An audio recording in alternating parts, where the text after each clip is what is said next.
আমাদের প্রিয় আমির হামদা, আমাদের যুবকদের আইডল, আমাদের হৃদয়ের স্পন্দন, কি তার অপরাধ ছিল? 3টা বছর তিনি জেলখানায়।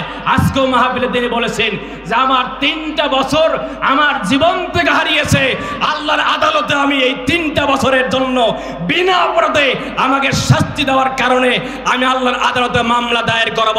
আওয়াজ দিয়ে বলেন ঠিক বলছেন আমি ঠিক? প্রিয় ভাইয়ের আমার, প্রিয় ভাইয়ের আমার, রাসূল সাল্লাল্লাহু আলাইহি সাল্লাম পরিষ্কার বলে দিয়েছেন ততক্ষণ পর্যন্ত ঈমানদার হবে না যতক্ষণ না আমি রাসূলকে সবার থেকে বেশি ভালোবাসবে।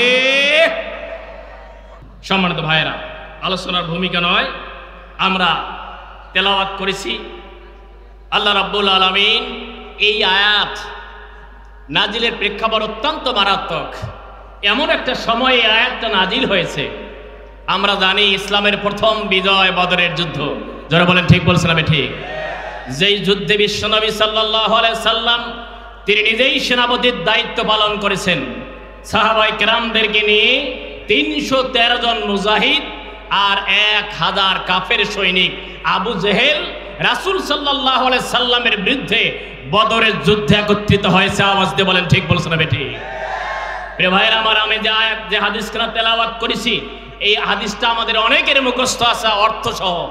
এই হাদিসের নাজিলের প্রেক্ষাপটটা ওই সময়, যেমন রাসূল সাল্লাল্লাহু আলাইহি সাল্লাম বলেছেন ততক্ষণ পর্যন্ত কোনো ব্যক্তি ঈমানদার হবে না যতক্ষণ না আমি আমার বাবাকে ভালোবাসি, আমি আমার মাকে ভালোবাসি, আমি আমার স্ত্রী সন্তানদেরকে ভালোবাসি। সকল ভালোবাসার দিক থেকে রাসূল সাল্লাল্লাহু আলাইহি সাল্লামকে যদি আমি আপনি ভালোবাসার প্রথম তালিকায় রাখতে না পারি, সকল দিক বিবেচনায় রাসূলকে ভালোবাসতে না পারি, তাহলে আমরা কখনো ঈমানদার হতে পারি। দুর্ভাগ্যজনক হলো সত্য, আজকে আমাদের সমাজে একজন মানুষ আছে, আমরা টুপি পরি, টুপি পরা সুন্নাত আলহামদুলিল্লাহ, দাড়ি রাখি, অনেকে রাখে না, আমিও রেখেছি আলহামদুলিল্লাহ, পাগড়ি পরেন আলহামদুলিল্লাহ, তারপরে জুব্বা গায়ে দেই, আমরা সব করি আলহামদুলিল্লাহ।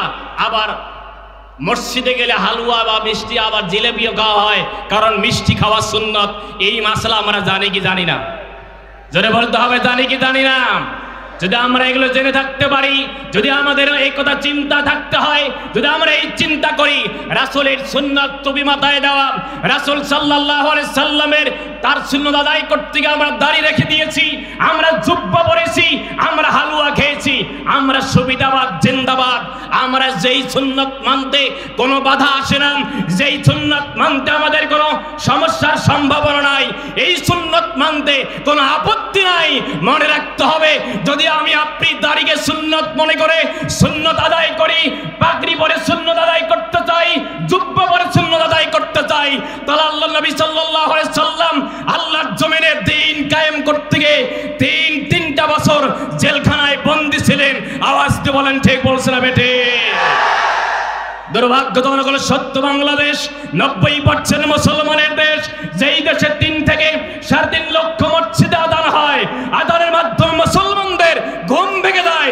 আজকে এই দিনের এই ইসলামের দেশে, এই মুসলমানের দেশে আজকে নিরাপত্তাহীনতায় বাংলাদেশের তাওহীদে মুসলিম জনতার উলামায়ে কেরামরা আওয়াজ দিয়ে বলেন ঠিক বলছেন আমি ঠিক?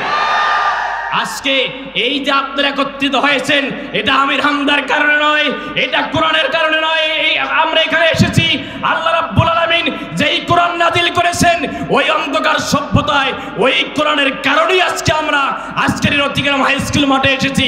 আওয়াজ দিয়ে বলেন ঠিক বলছেন আমি ঠিক? প্রিয় ভাইয়ের আমার, মনে রাখবেন, রাত যত প্রভাত হয় সকাল তত ঘনিয়ে আসে। আওয়াজ দিয়ে বলেন ঠিক বলছেন আমি ঠিক? ভাইয়ের আমার, আল্লাহ রাব্বুল আলামিন কুরআনুল কারীমের এই আয়াত দ্বারা तमाम পৃথিবীর মানুষগুলোকে জানিয়ে দিচ্ছেন, ইয়া আইয়ুহাল্লাযীনা আমানু লা তাত্তাখিযু আবাআকুম ওয়া ইখওয়ানাকুম আউলিয়া ইনিস্তাহাব্বুল কুফরা আলাল ঈমান। আল্লাহু আকবার। আল্লাহ রাব্বুল আলামিন কুরআনুল কারীমের 6666 খানা আয়াত মতান্তরে কম বেশ রয়েছে। আল্লাহ রাব্বুল আলামিন তার ভাষায় তামাম পৃথিবীর মানুষগুলোকে ডেকেছেন দুই রকম ভাবে। আল্লাহ তার কালামে হাকিমের ভাষায় তামাম পৃথিবীর মানুষগুলোকে ডেকেছেন সর্বস্তরের যারা মানুষ নামে জন্মগ্রহণ করেছে। আল্লাহ রাব্বুল আলামিন মানুষকে ডেকেছেন ইয়া আইয়ুহান নাস বলে। কিন্তু যেই বান্দাগুলো আল্লাহ রাব্বুল আলামিনের প্রিয় বান্দা, যেই বান্দিগুলো আল্লাহ তাআলার কাছের বান্দা, প্রিয় বান্দা, ভালোবাসার বান্দা, এই ঈমানদারদেরকে আল্লাহ রাব্বুল আলামিন ডেকেছেন আল্লাহ তার প্রিয় আয়াত দ্বারা, প্রিয় ভাষা দ্বারা। আল্লাহ বলেছেন ইয়া আইয়ুহাল্লাযীনা আমানু লা তাত্তাখিযু আবাআকুম ওয়া ইখওয়ানাকুম আউলিয়া। আল্লাহ রাব্বুল আলামিন বলেন, ও দুনিয়ার ঈমানদারেরা, তাম পৃথিবীর ঈমানদারগুলোকে আল্লাহ রাব্বুল আলামিন ডেকেছেন। ও দুনিয়ার মানবী যেই সমস্ত বান্দা, যেই বান্দাগুলো, যেই বান্দিগুলো ঈমানদারের খাতায় নিজের নামটা রেজিস্ট্রেশন করে ফেলেছি আমরা, আল্লাহ রাব্বুল আলামিন ঈমানদারদেরকে ডেকেছেন আদর ভরা কণ্ঠে ইয়া আইয়ুহাল্লাযীনা আমানু। কুরআনুল কারীমের ৮৭টি আয়াত কিংবা ৮৯টি আয়াত দ্বারা আল্লাহ তামাম পৃথিবীর ঈমানদারকে ডেকেছেন। এই আয়াত দ্বারা ঈমানদারদেরকে আল্লাহ একটি মেসেজ দিয়ে দিলেন সেই বদরের যুদ্ধে। বদরের যুদ্ধ এমন একটা যুদ্ধ, যেই যুদ্ধে দেখা গিয়েছে, হিসাব করলে দেখা গিয়েছে এমন একটা যুদ্ধ, যেই যুদ্ধ নিজেদের মধ্যে নিজেদের যুদ্ধ খুঁজলে পাওয়া যাবে। একদিক থেকে বাপ আবু জেহেলের দলে আর ছেলে হলো বিশ্বনবীর দলে।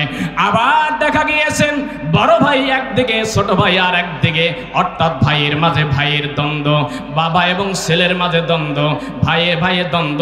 এমন একটা যুদ্ধ বদরের যুদ্ধ। আল্লাহর নবী সাহাবায়ে কেরামদেরকে নিয়ে বসে বলল, আমার সাহাবায়ে কেরামরা, যদিও বা আমরা সংখ্যায় একেবারে কম, যদিও আমাদের সংখ্যায় কম, কিন্তু সংখ্যায় কম হলো আমাদের কোনো চিন্তার কারণ নেই। আল্লাহ রাব্বুল আলামিন তামাম পৃথিবীর মানুষগুলোকে এই আয়াতটা মেসেজ দিয়ে দিয়েছেন, ইয়াকুম মিনকুম ইশরুনা সাবিরুনা ইয়াগলিবু মিয়াতাইন। আল্লাহু আকবার। আল্লাহ রাব্বুল আলামিন ঈমানদারদেরকে একটি মেসেজ দিয়েছেন। এই ১৫০০ বছর আগে যে মেসেজ দিয়েছেন, আজকেও যদি আমরা এই আয়াতের উপরে আমল করতে পারি, আল্লাহ রাব্বুল আলামিন পরিষ্কার বলে দিয়েছেন, যদি ঈমানদারেরা ধৈর্যের পরিচয় দিতে পারে ২০ জন ঈমানদার। জোরে বলেন কয়জন? আর জোরে বলতে হবে কয়জন? ২০ জন ঈমানদার ধৈর্যের পরিচয় দিতে পারলে আল্লাহ রাব্বুল আলামিন বলেন, আমি কাফেরদের বিরুদ্ধে ২০০ কাফেরদের বিরুদ্ধে জয়লাভ করাবেন আমার আল্লাহ। চিৎকার দিয়ে বলেন সুবহানাল্লাহ। তাহলে যেই আল্লাহ ঘোষণা দিয়েছেন ২০ জন ঈমানদার ধৈর্যের পরিচয় দিতে পারলে ২০০ কাফেরদের বিরুদ্ধে জয়লাভ করাবেন, পরে বলেছেন যদি ঈমানদারেরা ১০০ জন ঈমানদার ধৈর্যের পরিচয় দিতে পারে ১০০০ কাফেরদের বিরুদ্ধে জয়লাভ করাবেন সেই আল্লাহ। সেই আল্লাহ এখন আছে না নাই? একটু আস্তে বলতে হবে, আছে না নাই?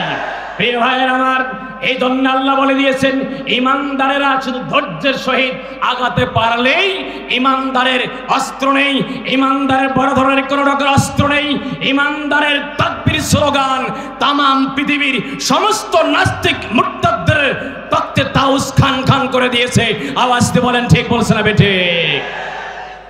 ভাইয়ের আমার, রাসূল সাল্লাল্লাহু আলাইহি সাল্লাম সাহাবায়ে কেরামদেরকে এই মেসেজ দিল, আমার সাহাবায়ে কেরামরা হতাশ হবেন না। কারণ যদিও বা আমরা সংখ্যায় ৩১৩ জন, কাফেররা ১০০০, ৩ গুণেরও বেশি তারা, তারপরেও কাফেরদের বিরুদ্ধে লড়বেন কে? আর জবানটা খুলে বলতে হবে কে? রাসূল সাল্লাল্লাহু আলাইহি সাল্লাম মেসেজ দিলেন, আমার সাহাবায়ে কেরামরা চিন্তা নেই, হতাশ হওয়ার কারণ নেই।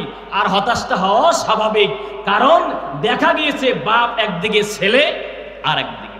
ভাইরা আমার, রাসূলের একজন সাহাবী আবু উবাইদা ইবনুল জাররাহ রাদিয়াল্লাহু তাআলা আনহু, যেই ব্যক্তির নাম আবু উবাইদা ইবনে আব্দুল্লাহ ইবনে জাররাহ, ইতিহাসের পাতায় আজকেও যদি আমি আপনি চিন্তা করি, আপনি চিন্তা করলে যখন আপনি ইউনিয়ন পরিষদে যাবেন, আপনার নাগরিক সনদপত্র নেওয়ার জন্য আপনি যখন যাবেন, আপনার নামটা শোনার পরে আপনার বাবার নাম শুনবে, মায়ের নাম শুনবে। এমন একজন ব্যক্তিত্ব আজকে আমি আমার বাবার নামে পরিচয় দিয়ে থাকি। আপনি যখনই আপনি ইউনিয়ন পরিষদে যাবেন, আপনি নাগরিক সনদপত্র নিতে গেলে আপনার বাবার নাম দরকার হবে, মায়ের নাম দরকার হবে। কিন্তু এমন একজন সাহাবী, যেই সাহাবী ইতিহাসের পাতায় বাবার নামে তিনি পরিচিতি লাভ করেন নাই, তিনি পরিচিতি লাভ করেছেন তার দাদার নামে, অর্থাৎ আবু ওবায়দা ইবনে আব্দুল্লাহ ইবনে জাররাহ রাদিয়াল্লাহু তাআলা আনহু। কেন তিনি বাবার নামে পরিচিতি লাভ করলেন না, কেন তিনি দাদার নামে পরিচিতি লাভ করলেন? আমি তো বলেছিলাম যে বদরের যুদ্ধ এমন একটা যুদ্ধ, যেই যুদ্ধ ভাইয়ের বিরুদ্ধে ভাইয়ের যুদ্ধ, বাবার বিরুদ্ধে সন্তানের যুদ্ধ, পিতার বিরুদ্ধে পুত্রের যুদ্ধ, ছোট ভাইয়ের বিরুদ্ধে বড় ভাইয়ের যুদ্ধ, এমন একটি যুদ্ধ। আজকে আপনি আমাদের সমাজেও এমনভাবে দেখতে পাওয়া যায়, একই পরিবারের সন্তান, কেউ করে আওয়ামী লীগ, কেউ করে বিএনপি, কেউ বা করে জামাত ইসলামী, কেউ করে জাতীয় পার্টি। এমন একটা সভ্যতায় যেই যুদ্ধে রাসূল সাল্লাল্লাহু আলাইহি ওয়াসাল্লাম প্রথম যুদ্ধ করেছেন, নিজেদের মাঝে নিজেদের যুদ্ধ। আবু উবাইদা ইবনুল জাররাহ রাদিয়াল্লাহু তাআলা আনহু, আল্লাহর নবীর বদরি সাহাবী, 313 জন সাহাবায়ে কেরামের মাঝে অন্যতম একজন যুবক সাহাবী। ও যুবক ভাইয়েরা, ও আহ্বানের ভাইয়েরা, তোমরা যারা যুবক ভাইয়ের একটি সংগঠন দাঁড় করেছো, সামাজিক সংগঠন, আমি তোমাদের উদ্দেশ্যে রাসূল সাল্লাল্লাহু আলাইহি ওয়াসাল্লামের একটি মেসেজ দিতে চাই। আল্লাহর নবী জনাবে মুহাম্মদুল আরবি সাল্লাল্লাহু আলাইহি ওয়াসাল্লাম তিনি হাদিস খানা বর্ণনা করেন, কিয়ামতের ময়দান যখন কায়েম হয়ে যাবে, আল্লাহর আরশের ছায়া ছাড়া কোনো ছায়ার ব্যবস্থা হবে না। সেই দিন আল্লাহ রাব্বুল আলামিন 7 শ্রেণীর মানুষকে আরশের ছায়া স্থান দিয়ে ধন্য করবেন, যার অন্যতম এক শ্রেণীর শাবুন নাশা ফি ইবাদাতিল্লাহ। ওই সমস্ত যুবক, ওই সমস্ত যুবতী, যেই যুবক যুবতী বয়সে আল্লাহর গোলামি করেছে, চিৎকার দিয়ে বলেন সুবহানাল্লাহ। ভাইরা আমার, তাহলে যুবকদের মর্যাদা দিয়েছেন বিশ্বনবী সাল্লাল্লাহু আলাইহি সাল্লাম। আরশের ছায়ায় স্থান পাবে 7 শ্রেণীর মানুষ, তার অন্যতম এক শ্রেণীর শাবুন নাশা ফি ইবাদাতিল্লাহ। এই যুবকদেরকে সেদিন আরশের ছায়ায় স্থান দিবে। কারণ মনে রাখবেন, ইসলামের বিজয় ছিনিয়ে নিয়ে আসা হয়েছিল ওই যুবকদের দিয়েই। বদরের যুদ্ধে ওই যুবকদের নেতৃত্বে, খালিদ সাইফুল্লাহর মতো যুবক সাহাবের নেতৃত্বে ইসলামের বিজয় ছিনিয়ে নিয়ে আসা হয়েছিল। আজকেও বাংলার জমিনে ইসলাম এবং কোরআন মুসলমানদের বিজয় ছিনিয়ে আনতে চাইলে অবশ্যই যুবকদেরকেই প্রথম কাতারে আসতে হবে, তাহলেই সম্ভব। জোরে বলেন ঠিক বলছেন বেটে? কারণ যুবকদের ছাড়া কখনো ইসলামের বিজয় আশা করা যায়? ভাইরা আমার, আবু উবাইদা ইবনুল জাররাহ রাদিয়াল্লাহু তাআলা আনহু রাসূল সাল্লাল্লাহু আলাইহি ওয়াসাল্লামের বদরি সাহাবী, যুবক সাহাবী। তার বাবা আব্দুল্লাহ, তিনি আবু জেহেলের একজন অনুসারী ব্যক্তি। বদরের যুদ্ধে আবু জেহেলের পক্ষে অংশগ্রহণ করছেন।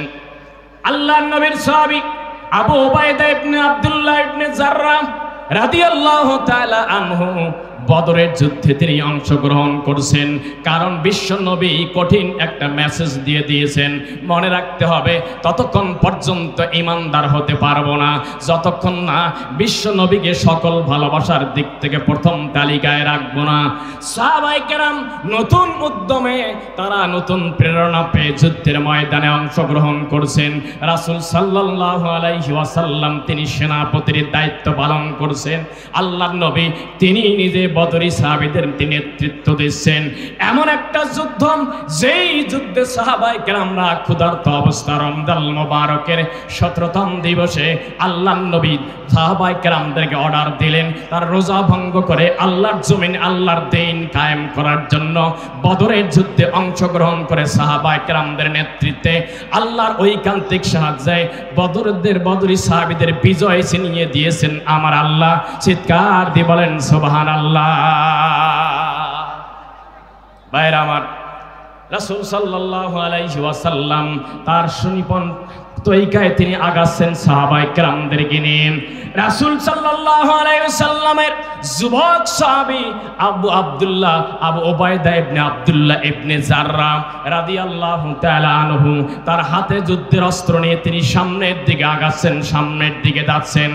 যখন এই সামনের দিকে যান, লক্ষ্য করছেন একজন কাফের সৈনিক সামনের দিকে আগায় আসছেন। কিন্তু সাহাবায়ে কেরামরা অবাক হলেন, গো এটা কেমন দৃশ্য! আবু জেহেলের দলের লোক আবু উবাইদার দিকে আগাচ্ছে, কিন্তু কোনো প্রতিবাদ করছে না। এক এক করেন, একবার নয় দুইবার নয়, যখন তিনি সামনের দিকে আগান, আবু উবাইদা যখন যায় দেখেন যে তার বাবা সামনের দিকে এগিয়ে আসছে। তিনি বাবাকে চেনার পর তিনি সঙ্গে সঙ্গে পিছনে চলে আসেন। কিন্তু সাহাবায়ে কেরামরা তিনি জানেন না যে তিনি ফেরত আসছেন তার বাবার কারণে। প্রথমবার যখন আবু উবাইদা তিনি ফিরে আসছেন, আবার যুদ্ধের দিকে আগাচ্ছেন। সাহাবায়ে কেরামরা যখন সামনের দিকে আগায়, আবু জেহেল সেদিন নেতৃত্ব দিচ্ছিলেন কাফেরদের।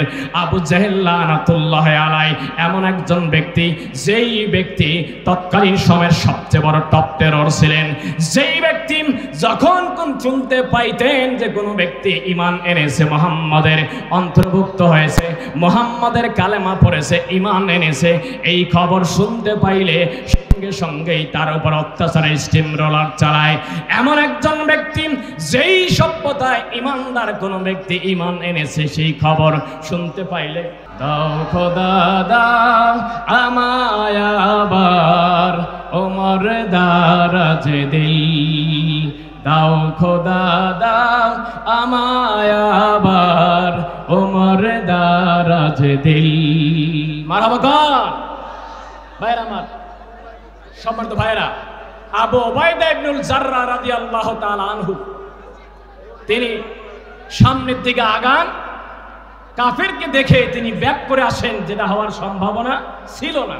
সাহাবায়ে কেরাম অবাক হলেন, কি রে, যুবক সাহাবী হাতে তার তরবারি সামনের দিকে আগাচ্ছে, কিন্তু তিনি কোনো আক্রমণ করছে না, আবার ব্যাক করতেছে। অবাক ভাইরা আমার, আবু উবাইদা ইবনুল জাররাহ রাদিয়াল্লাহু তাআলা আনহু সামনের দিকে আগাচ্ছেন। যখনই তিনি একজন ব্যক্তিকে কাফেরদের পক্ষ থেকে দেখতে পান, তিনি ব্যাক করে চলে আসেন। একবার নয়, দ্বিতীয়বার যখন তিনি সামনের দিকে আগালেন, রাসূল সাল্লাল্লাহু আলাইহি সাল্লামের সাহাবায়ে কেরামরা অবাক হয়ে গেলেন। ব্যাপার কি? যুবক সাহাবী তার হাতে তরবারি, রাঙ্গা তরবারি, তিনি আক্রমণ করার কথা, কিন্তু না, কাফেরও আক্রমণ করছেন না, আর রাসূলের সাহাবীও কোন রকমের আক্রমণ করছে না। এক পর্যায়ে একবার দুইবার ফিরে আসার পর আবু উবাইদা ইবনে আব্দুল্লাহ ইবনে জাররাহ রাদিয়াল্লাহু তাআলা আনহু তিনি অবাক হয়ে গেলেন বাপকে দেখে। এবার তিনি সিদ্ধান্ত নিলেন, যদি আমার বাবা আমার সম্মুখে তৃতীয়বার চলে আসে, আমি আর কাউকে কোন রকমের প্রশ্রয় দেব না, সুযোগ দেব না। কারণ আল্লাহ রাব্বুল আলামিন বলে দিয়েছেন, ইয়া আইয়ুহাল্লাযীনা আমানু লা তাত্তাখিযু আবাআকুম ওয়া ইখওয়ানাকুম আউলিয়া ইনিশতাহাব্বুল কুফরা আলাল ঈমান।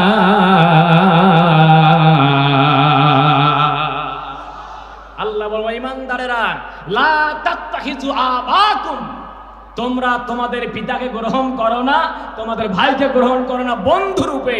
যদি আমার বাবা আমার ভাই আল্লাহর জমিনে আল্লাহর দ্বীন কায়েম করাকে অপছন্দ করে, অর্থাৎ আল্লাহর জমিনে আল্লাহর দ্বীন কায়েম করার চেয়ে কুফরকে বেশি পছন্দ করে, তাহলে বাপ দেখার সময় নেই, ভাই দেখার সময় নেই, ছোট ভাই আত্মীয় স্বজন দেখার সময় নেই। অর্থাৎ আবু উবাইদা ইবনুল জাররাহ প্রমাণ করে দিয়েছেন যে আমার বাপ যখন আমার বিরুদ্ধে আল্লাহর জমিনে আল্লাহর দ্বীন কায়েম করার বিরুদ্ধে নবীর বিরুদ্ধে একত্রিত হয়েছে, আমি আমার বাপকে আর বাপ হিসেবে গ্রহণ করব না, আমার বাপকে এখন দেখেই ছাড়বো। আবু উবাইদা ইবনুল জাররাহ তিনি নিজ হাতে বদরের যুদ্ধে আবু উবাইদা ইবনে আব্দুল্লাহকে দুনিয়ার জমিন থেকে বিদায় করে জাহান্নাম পাঠিয়ে দিয়েছেন। চিৎকার দিবেন আল্লাহু আকবার। প্রিয় ভাই আমার, আজকেও আজকেও দেখতে পাওয়া যায়, আজকেও খুঁজলে পাওয়া যায়। এমনও পরিবার খুঁজলে আপনি পাবেন যে দেখা যাচ্ছে যে এই সন্তানটা নামাজ পড়ে, রোজা করে, কোরআন শুধু তেলাওয়াত করে না, কোরআন অধ্যয়ন করে। এবং যেই সমস্ত যুবকরা মানুষকে নামাজি বানাতে চায়, যেই সমস্ত সংগঠনের ভাইয়েরা নামাজি বানাতে চায়, পরহেজগার বানাতে চায়, তাদের কাছে গেলে বাপ ভাইয়েরা সহ্য করে। এইরকম লোক আছে না নাই? কয় বাবা কায়দা করে চলো, বর্তমান জামানা ভালো না। বলে কি বলে না? কয় বর্তমান যুগ জামানা ভালো না, একটু কায়দা করে চলো বাবা, জান বাঁচা ফরজ। জোরে বলেন, জোরে বলেন, ঠিক না ঠিক? ভাইরা আমার, আমি তাদের উদ্দেশ্যে বলে দিতে চাই, আপনি মনে রাখবেন, আমার নামাজ, আমার কোরবানি, আমার হায়াত, আমার মওত কার জন্য? আর জবানটা খুলে বলেন, কার জন্যে? যদি আমার হায়াত মওতের মালিক তিনি হন, যদি আমার রিজিক দাতা তিনি হন, তাহলে মনে রাখতে হবে, যদি আপনারা বলেন জান বাঁচা ফরজ, কায়দা করে চলো, আমি তাদের উদ্দেশ্যে বলে দিতে চাই, জান যেমন বাঁচা ফরজ, জায়গা মতো জান দেওয়াও ফরজ। আওয়াজ দিয়ে বলেন, ঠিক বলছেন বেটে? তা না হলে রাসূল সাল্লাল্লাহু আলাইহি সাল্লাম 3টা বছর কি তার অপরাধ ছিল? বলেন না কেন, কি তার অপরাধ ছিল? রাসূলের কোনো অপরাধ ছিল? জোরে বলেন, জোরে বলেন, ছিল?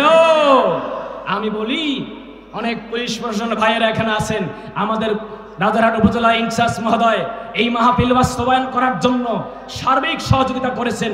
আমি নিজে আমির হামজা ভাইয়ের সঙ্গে 2 দিন কথা বলে দিয়েছি।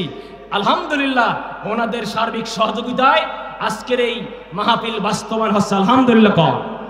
প্রিয় ভাইয়েরা আমার, প্রিয় ভাইয়েরা আমার, আমি বলি যে আসলে মানুষ জেলখানা যায় 2টা কারণে। জোরে বলেন, কয়টা?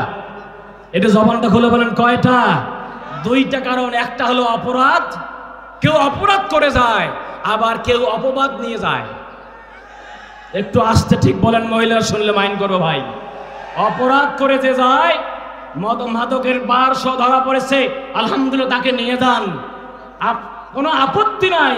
ধর্ষণ করেছে, তাকে নিয়ে যান, কোনো আপত্তি নাই। অপরাধ করেছে, অপরাধের শাস্তি বাংলাদেশ সংবিধানে আইন যা হয় তা করবেন। কিন্তু নিরপরাধ মানুষগুলোকে অন্যায়ভাবে মাসের পর মাস, বছরের পর বছর জেলখানায় বন্দি রাখা হয়। যেই সমস্ত ওলামায়ে কেরাম যুবকদেরকে জাহান্নামের পথ থেকে জান্নাতে নেওয়ার পরামর্শ দেয়, যখন ওই সমস্ত ব্যক্তি আমির হামদার মতো মানুষ, মামুনুল হকের মতো মানুষ অপরাধ না থাকার কারণেও বছরের বছর জেলখানায় বন্দি করে রাখা হয়, আমরা বলবো তারা অপরাধ নিয়ে যায় নাই, বরং অপবাদ নিয়ে গিয়েছে। আওয়াজ দিয়ে বলেন, ঠিক বলছে না বেঠে? এই দুনিয়ার আদালত শেষ আদালত নয়। আদালতের কাঠগড়ায় আমাকে আপনাকে সবাইকে দাঁড়াতে হবে কি হবে না? আর জোরে বলতে হবে কি হবে না? এই জন্য রাসূল সাল্লাল্লাহু আলাইহি সাল্লাম বলেছেন, ওই যে বললাম 7 শ্রেণীর মানুষের মাঝে প্রথম তালিকায় তারা যাবেন, তারা পাবেন আরশের ছায়ায় স্থান, যেই সমস্ত ব্যক্তিরা ইমামুন আদিলুন, যারা ন্যায় বিচার করে। চিৎকার আল্লাহু আকবার। ভাইরা আমার, আবু উবাইদা ইবনুল জাররাহ রাদিয়াল্লাহু তাআলা আনহু, আল্লাহর নবীর সাহাবী, দ্বিতীয়বার তিনি টার্গেট নিলেন, বাপ যদি আমার সম্মুখে এবার এগিয়ে আসে, যেই বাবা আমাকে কষ্ট করে লালন পালন করেছে, কিন্তু লালন পালন করার পরেও বাবাকে আমি সম্মান দিতে পারি না, কারণ আমার বাবা আমার নবীর বিরুদ্ধে অস্ত্র ধরেছে, আবু জেহেলের পক্ষে অস্ত্র ধরেছে, সুতরাং আমি আমার বাবাকে আর প্রশ্রয় দেব না, সুযোগ দেব না। যে কারণে আবু উবাইদা ইবনুল জাররাহ রাদিয়াল্লাহু তাআলা আনহু এবার তৃতীয়বার রাসূল সাল্লাল্লাহু আলাইহি ওয়াসাল্লামের সম্মুখ থেকে তিনি আবার যুদ্ধের ময়দানে বীর বেশে আগালেন। তার আগানোর দিকে আগাচ্ছেন, অস্ত্র সামনে উঠিয়ে নিয়ে সামনের দিকে আগাচ্ছেন। এক পর্যায়ে যখন দেখতে পেলেন যে তার বাবা আব্দুল্লাহ আবারও সামনের দিকে আবু জেহেলের পক্ষ থেকে চলে আসতেছেন, আবু উবাইদা ইবনুল আব্দুল্লাহ ইবনে জাররাহ রাদিয়াল্লাহু তাআলা আনহু এবার তিনি রাঙ্গা তরবারি উঠিয়ে নিয়ে এমন ভাবে তার বাবাকে আঘাত করলেন। যখন আঘাত করলেন, যুবকদের শক্তি সমৃদ্ধ হাত দিয়ে এক পর্যায়ে আবু উবাইদা ইবনুল জাররাহ রাদিয়াল্লাহু তাআলা আনহু তার নিজের হাত দিয়ে তার বাবাকে চিরদিনের জন্য জাহান্নাম পাঠায় দিলেন। চিৎকার দিয়ে বলেন নাউজুবিল্লাহ। ভাইয়ের আমার, তাহলে রাসূল সাল্লাল্লাহু আলাইহি সাল্লাম হাদিসটি বর্ণনা করেছেন, ততক্ষণ পর্যন্ত ঈমানদার হবে না যতক্ষণ না রাসূলকে সকল দিক থেকে ভালোবাসবো না।